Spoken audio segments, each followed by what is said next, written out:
Ndonzi Hard Life Nzingwa ndiri National Coordinator wesangano reCommunity Water Alliance. Nasi tiri taungana seCommunity Water Alliance nemapartners ayo kuti tironge kuti pamakore 4 anoteera chii chatichange tichiita kuti tipedze dambudziko rekushayikwa kwemvura rekuchinja kwemamiriro ekunze riri kuafekta kunyanya madzimai nevechidiki.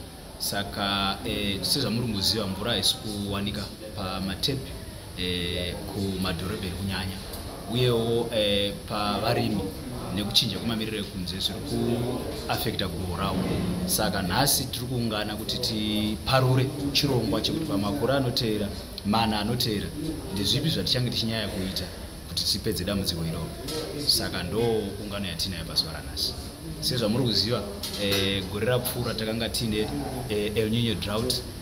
Gore rino tikutarisira kuti mvura inge ichiwanika, asi hazvirevi kuti kuwanikwa kwayo rinobva rangoita zvakanaka. Saka tikutarisira kuti tingashandidzana sei nevose nemabandiko ese ehurumende kuti zvinhu zvichifamba zvakanaka. Zvinoda kuitwa ndezvekuti macatchments ari kumusoro kwamadhamu tingaite sei kuti asange achiva nevhu rinokurwa rozopinda mutembo.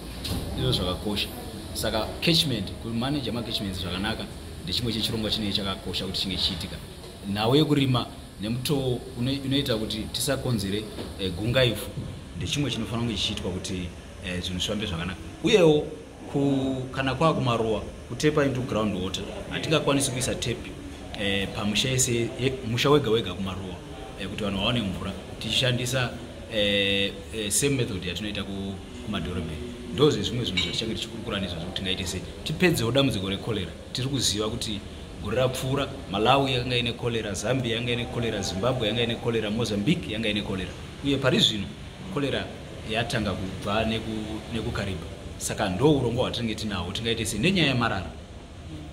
Ndo imwe yematambudziko ari kusangana nevanhu. Tichange tichikurukura nezvinyaya idzodzo kuti tigadzirise matambudziko.